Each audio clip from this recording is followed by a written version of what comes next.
Hi friends, it's Dana here.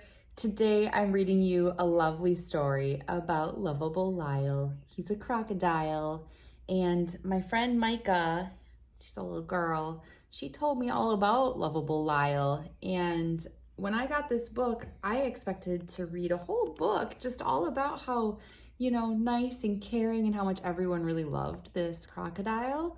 And I was surprised to find out that people didn't necessarily love Lyle, even if he was lovable. And it was because they didn't understand him. And it made me think of how many things that I don't like or that I'm maybe kind of mean to just because I don't understand them or it.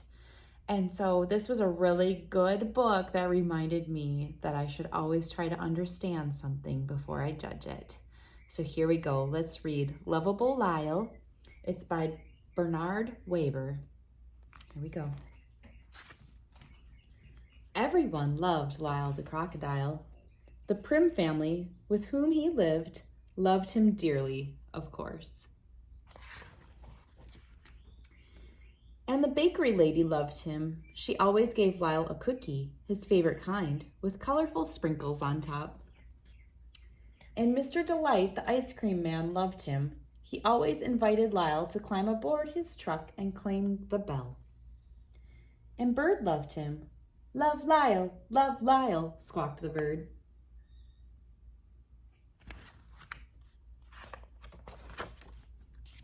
And the children loved him. They always called for Lyle to come out and play.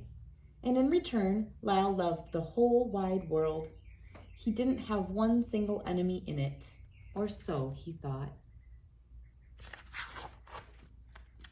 One day, quite mysteriously, a note addressed to Lyle was slipped under the door of the house of East 88th Street. Dear Lyle, Mr. Prim read to him, I hate you. I hate you more than anything. I hate you so much I can't stand it. And the note was signed, Your Enemy. Everyone was so surprised. Oh, how dreadful, cried Miss Prim. Whatever reason could anyone have for hating Lyle?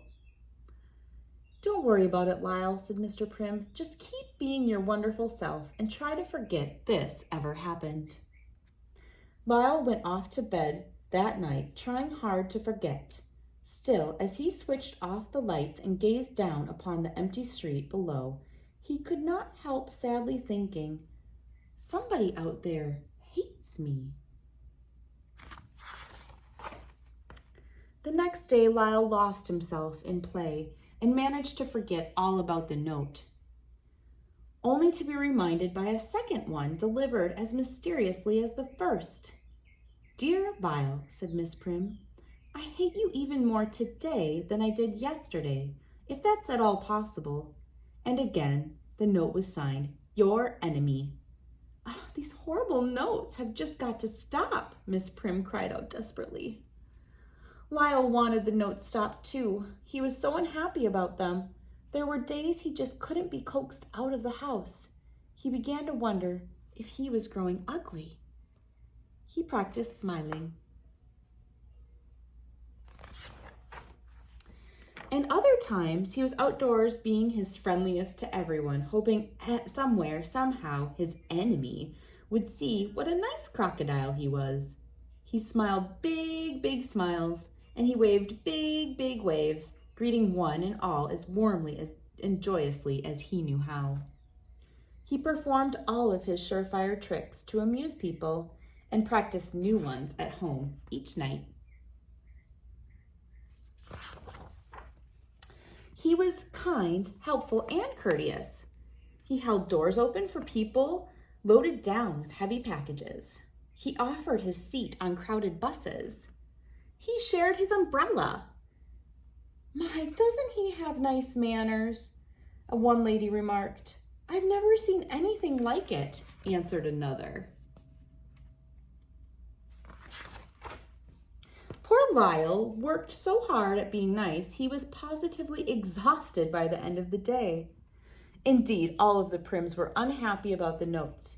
Each time they heard someone approaching outside, Joshua or Mr. Prim, sometimes the entire family, would rush to the door in hopes of catching the note writer in the act. They even took turns watching from the window. One afternoon, Mrs. Prim, Joshua, and Lyle came across the words, "Down with crocodiles," brazenly scrawled upon the fence near home. Mrs. Prim tried hopelessly to erase the nasty words with a tissue. "Well, Lyle," she said, as they made their way home, "it seems no matter how much we may think we want to, it isn't always possible to please everyone or be liked by everyone." As they approached their house, they noticed a small figure of Clover Sue Hipple, the new girl in Joshua's class. By the time they reached the door, Clover was gone, but resting under the door was still another note. "I just don't know if I can bring myself to read it," sighed Miss Prim, but she forced herself just the same. "Dear Lyle," she read, "I wish you would go away and never come back. Ever, ever, ever again." Once more it was signed, "Your enemy." Sadly, Mrs. Prim crumpled the note in her hand. Oddly, during the next several days, Mrs. Prim and Lyle found themselves running into Clover Sue Hipple almost everywhere they went. At the supermarket, they discovered her peeking out from behind a huge display of cornflakes. Another time, they caught a glimpse of her behind a tree. And again, one afternoon, they discovered her crouched behind a mailbox.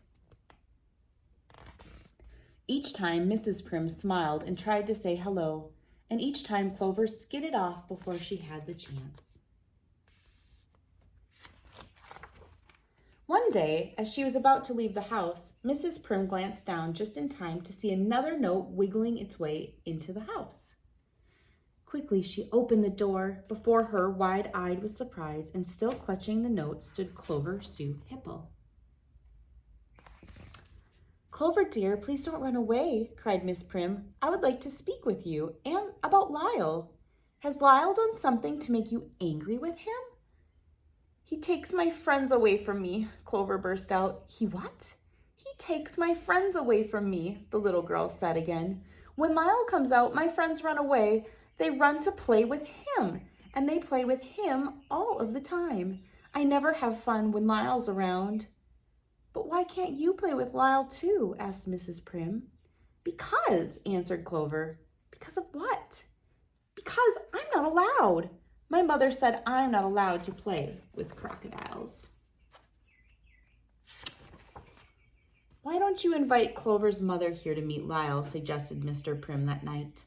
"I'm sure when she sees for herself how gentle Lyle really is, she won't mind if Clover plays with him." Mrs. Prim telephoned Clover's mother the very next day. "Lyle and I want so much to meet you," she said. "Could you join us for tea tomorrow afternoon?" "I would be delighted," answered Mrs. Hipple.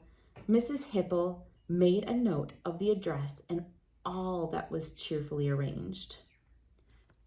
"Now, who is this Mrs. Prim?" Clover's mother wondered. Setting up the new house had left her little time for meeting neighbors. And who is Lyle? The only Lyle she knew of was that wretched Lyle the Crocodile creature who lived with a most peculiar family somewhere nearby. "Imagine," she clucked disapprovingly, "a crocodile living among decent, respectable people." But this Lyle, he must be that nice Mrs. Prim's husband, she decided. Of course. "Remember now, Lyle," said Mrs. Prim the following afternoon, "when Mrs. Hipple arrives, greet her with your very best manners. Offer to take her coat, and when you have hung it neatly in the closet, join us in the living room. Understand?" Lyle nodded. "Good," said Mrs. Prim, humming as she returned to the kitchen. When Mrs. Hipple arrived, Lyle started down the stairs to meet her, but then he stopped. "Suppose she won't like me," he thought. The thought popped into his head. Suddenly a wave of shyness came over Lyle. Suddenly the last thing in the world he wanted to do was meet Mrs. Hipple. "Lyle, Lyle," called Mrs. Prim.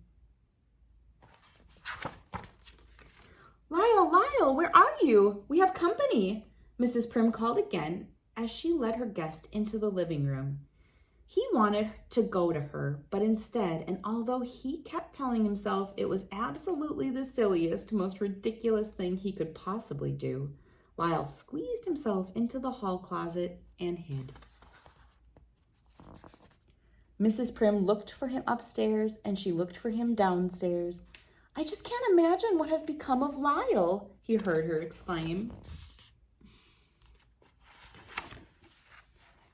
And amid the tinkling of teacups, Lyle could hear the voices of the two women. They talked about this, that, and everything under the sun. It was so stuffy and uncomfortable in the closet, he began to wish they would talk about Mrs. Hipple leaving. At long last, Lyle heard Mrs. Hipple say, "I must be going now," and Mrs. Prim say, "I'm so glad you came and so sorry you missed Lyle, but I do hope you will be meeting him real soon." Then Lyle heard the handle of the closet door turn as Mrs. Prim said, "Here, let me get your coat." The instant the door opened, Lyle fell out upon both women. Mrs. Prim let out a sharp gasp, and Mrs. Hipple definitely screamed. "Are you all right? Are you all right?" Mrs. Prim cried out as they struggled to their feet. "Take him away! Take that monster away from me!" Mrs. Hipple began to shriek. "Oh, please, he won't hurt you. I promise he won't hurt you." Mrs. Prim tried to reassure her. "Look at him. He's more frightened than you." "Let me out of here," Mrs. Hipple shrieked on. "Let me out of this terrible house." Mrs. Prim opened the door as Mrs. Hipple, her hair and clothes all in a rumple, stumbled out of the house. "If that crocodile ever so much as crosses my path, I'll have him arrested," she called back over her shoulder. "This is supposed to be a nice neighborhood, you know." "Poor Lyle," sighed Mrs. Prim that night. "Now he's afraid he's going to be arrested. We're just going to have to think of something to take his mind off his troubles." On the first warm day, the Prims knew just what to do for Lyle. "We'll take him to the beach," they decided. "Swimming has always been Lyle's favorite sport," smiled Mrs. Prim. "And he's by far the best swimmer in the family," her husband added. While Mr. and Mrs. Prim made themselves comfortable and Joshua started on a sandcastle, Lyle took a running dive into the water. Lyle's water stunts delighted everyone close by. Everyone, that is, except Mrs. Hipple, who had just arrived and with Clover was dunking her feet. Mrs. Hipple set out at once to find a lifeguard. "Lifeguard, lifeguard," she cried. "Do you permit crocodiles to bathe here?" "Certainly not," answered the lifeguard. "Well, it might interest you to know there is a crocodile bathing out there this very minute." Mrs. Hipple pointed to the spot where she had seen the crocodile. Suddenly, everyone on the beach was looking and pointing, but not at the crocodile. They were pointing to a little girl thrashing about helplessly in the water. "Clover, Clover," cried Mrs. Hipple, "she's drowning." The lifeguards immediately pushed off to the rescue, but Lyle raced to the scene before them. "There's a crocodile out there," someone gasped. No, it's Lyle," called Mrs. Prim, standing nearby. "I mean, it's Lyle the Crocodile." Lyle brought a very wet but happy Clover safely back to shore. "Hurrah for Lyle!" the crowd shouted. "Oh, Lyle, dear friend," sobbed Mrs. Hipple, "how can I ever thank you enough?" Everyone was so proud of Lyle, he was immediately appointed honorary lifeguard. He was then given a hat, a sweatshirt, and a silver whistle.